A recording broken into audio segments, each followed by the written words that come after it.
नमस्कार दोस्तों। रसायन अध्याय की बात अपन कर रहे थे,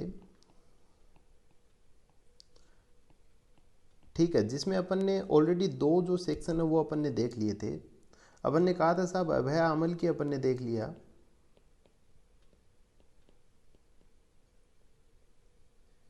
इसके बाद अपन ने प्राण काम्य जो है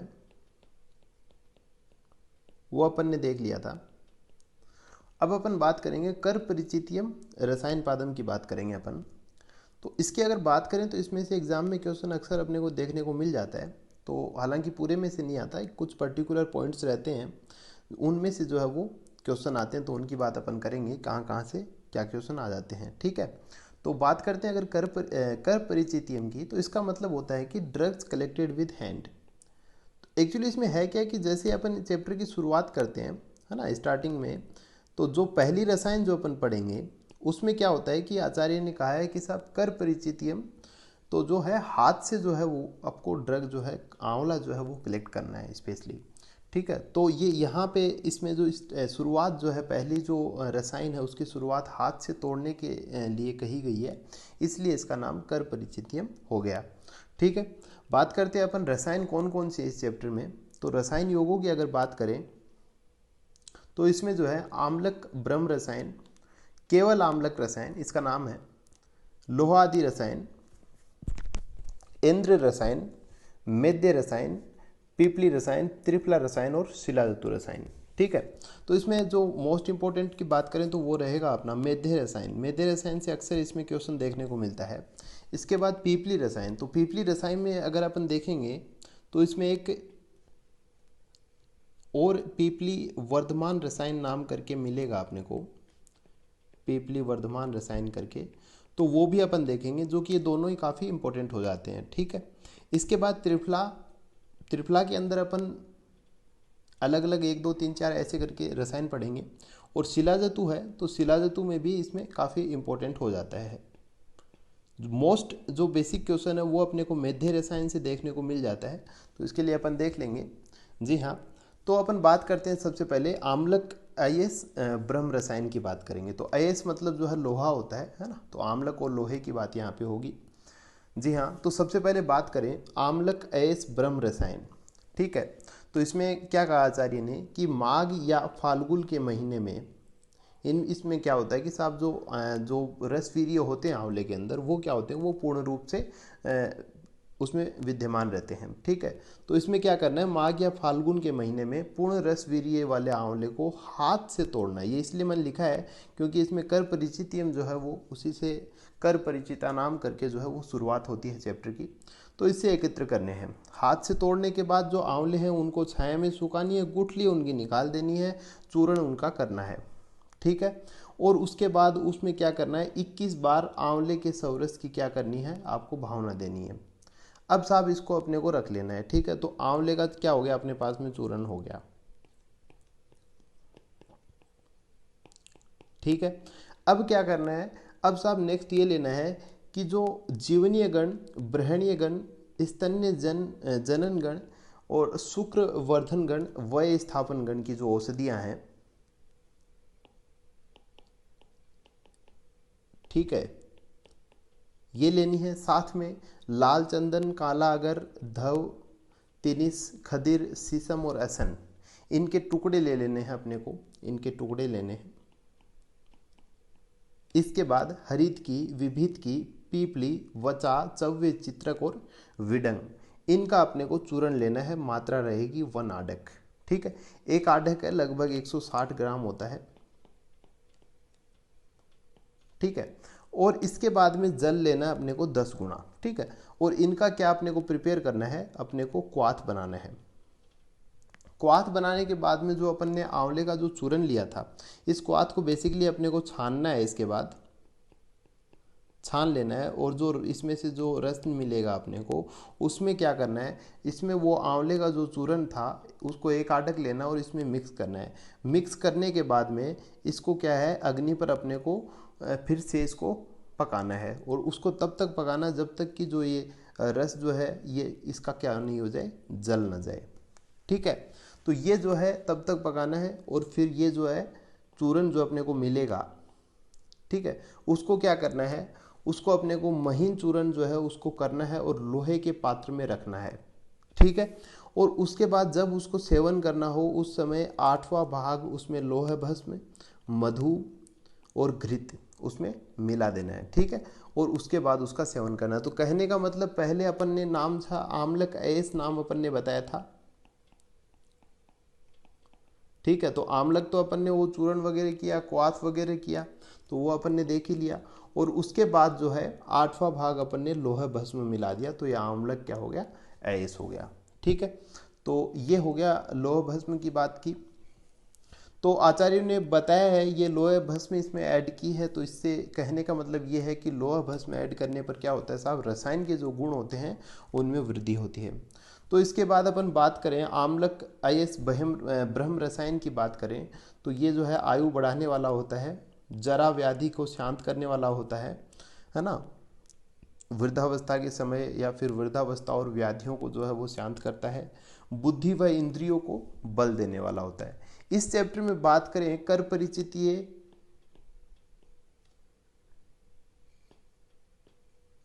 परिचितीय अध्याय की बात करें अपन, तो इसमें क्या है साहब, इसमें यह है कि जो मेजर आपको ध्यान रखना है वो बुद्धि व इंद्रियों के बल से याद रख लीजिएगा आप, क्योंकि क्वेश्चन इसका जो आएगा वो लगभग यहीं से आता है, क्योंकि मेध्य रसायन का अक्सर क्वेश्चन आता है और मेध्य से आप समझ रहे हैं बुद्धि से है। बाकी इस रसायन में जितने भी रसायन पढ़ेंगे वो बुद्धि व इंद्रियों के बल से विशेष रूप से मानी जाएगी। ठीक है जी हाँ, अब अपन आगे चलते हैं, दूसरी अपन पढ़ेंगे केवल आम्लक रसायन। ठीक है, केवल आम्लक में यही है कि साहब केवल आंवला ही अपने को खाना है। ठीक है, तो इसमें क्या है, प्रोसेस क्या रहेगा, सबसे पहले है 1 वर्ष तक केवल दूध का आहार करना है। ठीक है, आहार करते हुए क्या करेगा, गौओं के बीच में निवास करता रहे। ठीक है, अब ये बातें कुछ ऐसी हैं लेकिन ये पढ़नी पड़ेंगी। इसके बाद क्या है कि 1 वर्ष बीत जाने के बाद में क्या करना है, 3 दिन का क्या रखना है, उपवास रखना है, और उसके बाद में शरीर को शुद्ध कर लेना है। और उसके बाद पूस माघ और फाल्गुन, तो अपन ने पहले भी आंवले की बात की थी, तो माघ और फाल्गुन की बात की थी कि इन महीनों में जो है वो रसवीर्य युक्त रहते हैं, इसलिए यही महीने आपको याद रखने हैं। आंवले के वन में प्रवेश करना है, ओंकार का जप करते हुए आपको आंवले के पेड़ पे चढ़ना है और वहाँ से आंवला तोड़ना है और उसका सेवन करना है। ठीक है, ये बात है यहाँ पे। तो ये हो गया केवल आम्लक रसायन। ठीक है, इसके बाद अपन बात करेंगे, और उसमें भी जो गुणों की अगर बात करें केवल आम्लक रसायन में, तो वही है बुद्धि इंद्रिय इन सबको बल प्रदान होता है। बाकी अपन ने जो रसायन के गुण पढ़े थे वो अपन डाल सकते हैं, क्योंकि ये भी एक रसायन ही है। विशेष रूप से बुद्धि, मेधा, धारणा शक्ति, स्मरण शक्ति, ये सारी बातें जो है वो आप कर परिचिति में अध्याय की जो रसायन है उनमें आप स्पेशली मेंशन कर सकते हैं। ठीक है, लोहादि रसायन की अगर बात करें अपन, ठीक है, इसमें क्या करना है, इसमें साहब सबसे पहले ये देख लीजिएगा, ये थोड़ा सा महत्वपूर्ण हो सकता है ये वाला कॉलम विशेष रूप से, कि साहब सबसे पहले रेड हॉट लाल प्रतप्त लोहा अपने को लेना है। और उसमें क्या है, सबसे पहले ये क्रमशः है, ये जो प्रोसेस है ये क्रमशः है, क्रमशः त्रिफलाक्वाथ, गोमूत्र और क्षारोदक। ठीक है, तो ये जो है क्षार जल भी यहाँ पे आप लिख सकते हो। ठीक है, तो ये जो है ये क्रमशः इनमें इसको डुबोना है ना, इनमें बुझाना है, त्रिफलाक्वाथ में, गोमूत्र में, उसके बाद क्षारोदक में, फिर ये ब्लैक हो जाता है। उसके बाद जब ब्लैक हो जाता है उसको क्या करना है, महीन चूर्ण इसका कर लेना है, और इसमें आंवले का रस जो है वो मिलाना है, और साथ में मधु इसमें मिक्स करना है। घृत भावित मिट्टी के घड़े में रखकर 1 वर्ष तक कहाँ रखना है, यव की राशि में। यव की राशि मतलब होता है जो जहाँ पे जो, ये मतलब होता है जो इकट्ठे करते हैं ना जिसको अपन बोलते हैं अन्नागार। ठीक है, जो का अन्नागार जो होता है उसमें जो है इसको ग्रेनरी बोल सकते हैं अपन, ग्रेनरी है ना। तो ग्रेनरी जो होती है, अन्नागार होता है जिसमें जो इकट्ठे किए जाते हैं, कमरा होता है जिसमें जो इकट्ठे होते हैं, उसमें अपने को क्या करना है, ये जो सारा कार्यक्रम होता है, ये जो लोहा है इसका जो महीन चूर्ण प्लस आंवले का सवरस प्लस मधु, इसको रख देना है 1 साल तक, और बीच बीच में ऐसे मटके को हिलाते रहना। ये सारी बातें आपको दिख जाएंगे, है ना, लेकिन अपन जो है वो बेसिक पॉइंट पे चल रहे हैं। इनके सेंटेंस आप अपने में कन्वर्ट कर सकते हो, ठीक है। नेक्स्ट अपन बात करेंगे लोहा आदि रसायन के लाभों की बात करें तो इसके सेवन से अभिघात आदि से त्वचा में विकृति नहीं होती। जैसे कोई चोट वगैरह लग जाती है अपने तो उसका निशान रह जाता है ना, तो वो निशान यहाँ पे अपने को दिखाई नहीं देता। या फिर ऐसे कोई जैसे चोट लग गई तो पाँव में ऐसे टेढ़ापन आ गया थोड़ा, है ना, तो वो सब जो विकृतियाँ होती हैं वो दिखाई नहीं देती हैं, उनसे छुटकारा मिलता है। शरीर में रोग, असमय वृद्धावस्था व अकाल मृत्यु का भय नहीं रहता, ठीक है। तो समझ रहे हैं, असमय वृद्धावस्था एक निश्चित उम्र के बाद ही जो है वो आदमी वृद्ध महसूस करता है। व्यक्ति बुद्धिमान, है ना, आप देख रहे हो यहाँ पे बुद्धि मेधे रसायन है ज़्यादातर ये, तो बुद्धिमत्ता पे ज़्यादा ध्यान दिया गया है। बुद्धिमान, यशस्वी, वाक्सिद्ध, श्रुतधारी। वाक्सिद्ध मतलब उसके वचन जो है वो सिद्ध हों उन्हें, और श्रुतधारी का मतलब होता है एक बार सुनने के बाद क्या हो जाए, उसके याद हो जाए, एक बार सुनने पर ही धारण हो जाए, धारणा शक्ति अच्छी रहे, याद हो जाए, स्मरण हो जाए, इसको बोलते हैं श्रुतधारी, ठीक है। तो ये सब बातें हो गई इसकी लोहादी रसायन की। नेक्स्ट अपन बात करेंगे मेध्य रसायन। तो मैंने इस विशेष रूप से लिखा है 4 मेध्य रसायन, ठीक है। क्वेश्चन आता है साहब मेध्य रसायनों के नाम बताइए, ठीक है। तो ये आपको जरूर याद कर लेने, इस चैप्टर में से ये क्वेश्चन डेफिनेटली आता है, ठीक है। तो इसमें 4 मेध्य रसायन है, मंडूक पर्णी, येष्टि मधु, गुड़ूची और शंखपुष्पी। आपके पास में बहुत सारी ट्रिक रहती होंगी। येष्टि मधु जो है वो दूध के साथ है, येष्टि मधु चूर्ण विद मिल्क, ठीक है। तो बहुत सारी ट्रिक रहती होंगी, तो बाकी कोई नहीं, जैसे मैं आपको थोड़ा बता देता हूँ आप कैसे याद रख सकते हो कि मेध्य रसायन है। तो मेध्य रसायन का नाम सुनते ही आपको याद रखना है गुड़ूची सवरस, है ना। कभी कभी ट्रिक अपन ऐसी बना लेते हैं कि उन ट्रिकों को याद रखने के लिए भी ट्रिक बनानी पड़ती है, तो ऐसा काम अपने को नहीं करना। मेध्य रसायन गुड़ूची सवरस आपको याद रख लेना है, ठीक है। किसका गुड़ूची सवरस? मेरा, तो माई गुड़ूची सवरस हो गया, ठीक है। एम से कौन हो गया? एम से हो गया मंडूक पर्णी, वाई से हो गया येष्टि मधु, गुड़ूची से गुड़ूची है, और सवरस का जो स है उससे क्या हो गया? उससे शंखपुष्पी हो गया।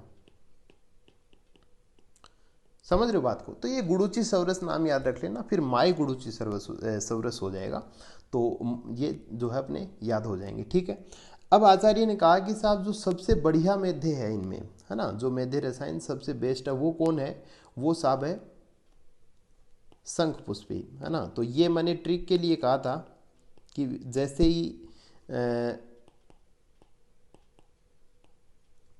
आपको जो है मेध्य रसायन नाम आए तो गुड़ूची सवरस याद रखना है। तो इसका मतलब ये नहीं है कि श्रेष्ठ जो है वो तो शंखपुष्पी है, ठीक है, लेकिन ये ट्रिक के हिसाब से अपने को ये याद रख सकते हैं। बाकी अगर आपके पास में कोई और खुद का हो तो वो याद रख लेना, नहीं तो ये जो क्वेश्चन जो है ये बेसिकली बहुत ज़्यादा इंपॉर्टेंट है ना। यहाँ आप देखोगे जरूर मिल जाएगा क्वेश्चन। इसके बाद अपन बात करें इंद्र रसायन की बात करें। इंद्री हो गया, मत्स्याख्यक हो गया, ब्राह्मी हो गया, वचा हो गया, ब्रह्म सुवर चला, पीपली, सेंधव लवण, सुवर्ण भस्म, शंखपुष्पी, शुद्ध विष, शुद्ध किया हुआ विष, है ना, और गोघृत। अब साहब इसमें आचार्य ने कहा कि साहब ये जो हेम है, हेम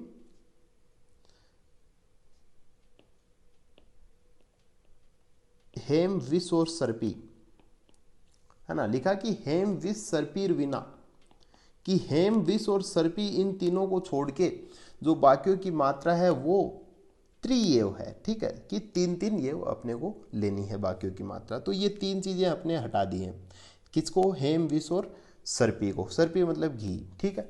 तो ये तीनों चीजें अपन ने हटा दी हैं। अब साहब ये आपने पढ़ा होगा ऐसे कि ये टच में नहीं है इसके, है ना, अलग से। तो ये शंखपुष्पी जो है वो 3 जो की मात्रा में ही है। अब ये जो शुद्ध विष है ये तिल समान मात्रा में बहुत ही थोड़ा, और गोघृत जो है वो 1 पल की मात्रा में थोड़ा अधिक, ठीक है। तो ये सारी मात्रा आपको इंद्र रसायन में आपको याद रखनी है, ठीक है। अब इंद्र रसायन के थोड़े लाभों की बात करें अपन, तो ये जो अलग हैं वो लिखवा दिए मैंने, बाकी जो कॉमन है वो तो है ही है, लेकिन कुछ इनमें अलग हैं, जैसे कि ओज को बढ़ाने वाला, विष का प्रभाव इसमें नहीं होता है, शारीरिक और मानसिक वेदना ही नहीं होती इसका सेवन करने वाले को, ये कुजरी सफ़ेद कुष्ठ जिसको स्वित्र बोलते हैं, तो स्वित्र नाम देखने को मिलता होगा आपको। उदर रोग, गुल्म, जीर्ण विषम ज्वर, अपस्मार, उन्माद आदि रोग तथा अत्यंत रूप से बढ़े हुए वात रोग या वात दोष को शांत जो है वो ये करता है कौन? इंद्र रसायन। ठीक है, तो ये स्पेशली याद रखिएगा कि वात दोष के लिए है इंद्र रसायन। ठीक है, तो ये अपन ने बात की यहाँ तक। इसके बाद में अपन नेक्स्ट देखते हैं पीपली रसायन, जो कि अनदर इम्पोर्टेंट पॉइंट है। विशेष रूप से पीपली रसायन से ज़्यादा आप आगे पीपली वर्धमान रसायन पढ़ेंगे, वो अपन देखते हैं। तो आचार्य ने कहा कि साहब पीपली रसायन जो है वो 5, 8, 7 या 10 पीपली जो है वो आपको लेनी चाहिए अपने बल के अनुसार। ठीक है, तो ये जो है पहली लाइन में लिखते हैं कि पीपली चूर्ण प्लस मधु और घी इसमें मिक्स करना है पीपली रसायन के रूप में लेना चाहें तो। ठीक है, लेकिन उसके बाद में कहा कि साहब पीपली जब आप पीपली रसायन के रूप में ले रहे हो तो पीपली को जो है पलाश के क्षार जल में, पलाश के क्षार उद्दक में भावित कर लें पहले।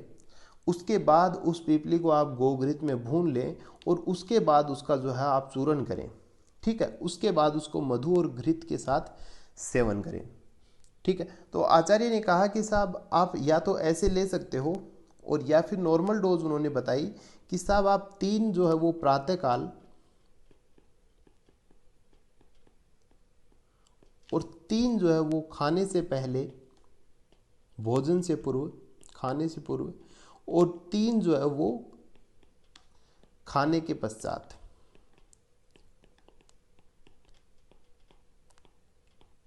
खाने के पश्चात। तो ये एक सिंपल सी बातें कह दी। पीपली रसायन में कोई बहुत विशेष बात जो है वो आचार्य ने बताई नहीं, लेकिन पीपली वर्धमान रसायन की बात करेंगे तो उसमें एक प्रॉपर जो है वो नियम बता रखा है। ठीक है, तो जैसे ही पीपली रसायन अगर आपके एग्जाम में आ जाता है थोड़ा बड़ा क्वेश्चन, ठीक है, तो उसमें आप पीपली वर्धमान रसायन भी लिख सकते हैं, है ना, और लिखना भी चाहिए आपको। ठीक है, अब इसमें बात करते हैं लाभ की। बात करें तो लाभ जो है काश, क्षय, शोष, श्वास, हिक्का, गले के रोग, अर्श, ग्रहणी रोग, पांडु रोग, विषम ज्वर, स्वर भेद आदि रोगों से क्या करता है? मुक्त करता है पीपली रसायन। ठीक है, अब अपन बात करेंगे पीपली वर्धमान रसायन। पीपली वर्धमान रसायन में सिस्टम थोड़ा सा अलग होता है, अपन देखेंगे कैसे। इसमें होता यह है कि 10 दिन तक क्या करना होता है? प्रतिदिन क्रम से 10 पीपली जो अपने को बनानी है और उनका सेवन करना है गोदुग्ध के साथ। ठीक है, उसके बाद 10 पीपली को क्रमशः घटाते हुए 10 दिन तक सेवन करें। कहने का मतलब वापिस जो है वो 10 पर लेके आना है। ठीक है, और इस प्रकार से अपना जरूरी है कि पीपली का सेवन कितने की मात्रा में करना है? 1000 की मात्रा में करना है। इससे पहले अपन ने यही सिस्टम देखा था किसके सेवन में साहब? भल्लातक के सेवन में।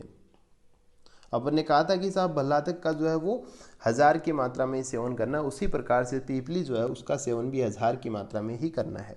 ठीक है, और इसके थोड़े से नियम बताएं वो अपन देख लेते हैं कि साहब इंक्रीजिंग और डिक्रीजिंग के फॉर्म में अपन देखें तो सबसे पहले जो है फर्स्ट डे से अपने को चालू करना है। तो ये 10, 20 मतलब हर बार जो है 10-10 बढ़ानी है। ठीक है, ये हो गए 100, टोटल हो गए 550। ठीक है, इसी प्रकार से 90, 80, 70 इस प्रकार से ये कम करने हैं और 10 तक अपने को आना है और ये हो गए 450। समझ रहे हो बात को? तो ये पूरी साइकिल कंप्लीट होती है 1000 पीपली की। ठीक है, तो इस प्रकार से अपने को क्या करना है? 1000 पीपली का सेवन कर लेना है। अब साहब आचार्य ने एक और चीज़ बताया था कि त्रिविध प्रयोग बताए थे पीपली के, वो अलग होते हैं, वो अपन आगे देखेंगे। लेकिन उससे पहले त्रिविध प्रयोग से पहले आचार्य ने एक चीज़ और बताई है कि साहब अगर बलवान पुरुष है तो वो कल्प के रूप में प्रयोग करे, मध्यम पुरुष है वो क्वाथ के रूप में करे, हीन पुरुष है वो चूर्ण के रूप में करे। ठीक है, तो ये जो है ये अग्नि बल के अनुसार जो है अलग अलग कल्पनाओं के रूप में आप इसका प्रयोग कर सकते हो। ठीक है, अब अपन बात करेंगे त्रिविध प्रयोगों की। बात करें, ये जो बात कर रहे हैं अपन पीपली वर्धमान रसायन में कर रहे हैं, है ना। तो पीपली के त्रिविध प्रयोग हैं श्रेष्ठ प्रयोग, इसके बाद है पीपली का मध्यम प्रयोग और उसके बाद है पीपली का हीन प्रयोग। 3 प्रयोग हैं। अब साहब श्रेष्ठ प्रयोग है उसमें अपन ने अभी अभी बात की है कि स्टार्ट करना है 10 पीपली से और उसमें डेली बढ़ाते जाना है 10 पीपली और फिर जो है वो घटानी है। ठीक है, और टोटल कितनी हो जानी चाहिए? 1000 हो जानी चाहिए। तो ये हो गया श्रेष्ठ। मध्यम प्रयोग की बात अपन करें तो ये साहब स्टार्ट करना अपने को 6 पीपली से, डेली बढ़ानी कितनी है 6 पीपली, इस प्रकार से फिर घटाते हुए आना है और टोटल जो है वो कितने का यूज हो जाएगा 600 का। इसके बाद बात करें हीन प्रयोग की तो उसमें अपने को शुरुआत करनी है 3 पीपली से, बढ़ाती जानी है 3 पीपली और उसी प्रकार से जो टोटल पीपली है वो अपने को इस्तेमाल करनी है 300। ये हो जाएगा पीपली का हीन प्रयोग। ठीक है, तो ये यहाँ तक अपन ने बात की है पीपली वर्धमान रसायन की। इसके कुछ लाभों की बात करें तो ये सब ग्रहण करने में स्वर भेदनाशक, आयुष से आयु वृद्धि वगैरह, प्लीहा नाशिनी, उद्र रोगनाशक। तो आचार्य ने यहाँ पे कहा है प्लीहोदर नाशनम। ठीक है, आचार्य ने इस टर्म का उपयोग किया। हो सके जहाँ तक आप श्लोक से ऐसे, हालांकि जितने अच्छे हैं वो मैं निकाल के बता देता हूँ, बाकी फिर भी आप इस प्रकार से कुछ शब्द निकाल लिया करें और फिर वो लिख के आओगे ना तो आपको श्लोक लिखने की आवश्यकता भी नहीं रहेगी और आपको श्लोक जितना आपको वेटेज भी मिल जाएगा मार्क्स में, है ना। ये कोशिश कर लिया करो थोड़ी, बाकी मैं बता ही दूंगा। उदर रोगनाशक हो गया, वय स्थापन हो गया और मेध्यकारी हो गया। ठीक है, तो ये मेध्यकारी देखिएगा हर जगह आपको नाम देखने को मिलेगा और ये आपको दिखाना भी है हर जगह। तो पीपली वर्धमान रसायन जो है वो आता है ना। और इसके अलावा जो मेध्य रसायन है वो मैंने आपको बताया वो आता है। यहाँ तक अपन पीपली तक की बातें करेंगे। इसके बाद में त्रिफला, जिसके 3-4 प्रकार हैं 1 2 3 4 करके, और शिलाजतु जिसके भी गुण वगैरह थोड़े से देखने हैं, तो ये दोनों महत्वपूर्ण हैं। तो यहाँ पे इनकी बातें हम अलग से कर लेंगे थोड़ा, है ना। तो उसके बाद जो है अपना नेक्स्ट बचेगा, आखिरी जो चौथा जो है वो सेक्शन बचेगा अपना। ठीक है, तो अभी अपन यहीं तक की बात करेंगे। तो बहुत बहुत धन्यवाद आपने देखा उसके लिए, है ना। और कोई और आपका क्वेश्चन अगर हो सकता है, कुछ ऐसी चीज़ें हो जो आपको लगे कि साहब यहाँ से कवर नहीं हुई हो, या फिर श्लोक वगैरह आपने देखे हो, क्योंकि मैं वही श्लोक इसमें, देखिए श्लोकों का इतना इन चैप्टर्स में इतना है नहीं। जैसे ही अपन थोड़ा आगे निकलेंगे, वाजीकरण अध्याय से बाहर निकलेंगे, ठीक है, इसके बाद जाएंगे ना जवर वगैरह में, तो वहाँ से जो है श्लोकों का थोड़ा सा प्रचलन बढ़ जाएगा, है ना। वहाँ से अपन श्लोक यहाँ से भी जो काम के हैं वो तो अपन यूज़ में ले ही रहे हैं। बाकी जब आगे जाएंगे तो धीरे धीरे जो अच्छे श्लोक होंगे वो अपन देखते चलेंगे। तो इसमें भी अगर लगे कि हाँ साहब ये कुछ बातें हैं जो हमें समझ नहीं आई है, तो आप ज़रूर पूछिएगा। और कोई त्रुटि कुछ ऐसा लगता है आपको तो वो आप ज़रूर मुझे बता दीजिए। बहुत बहुत धन्यवाद। कोई और प्रश्न हो वो आप पूछ लीजिएगा, है ना। ओके।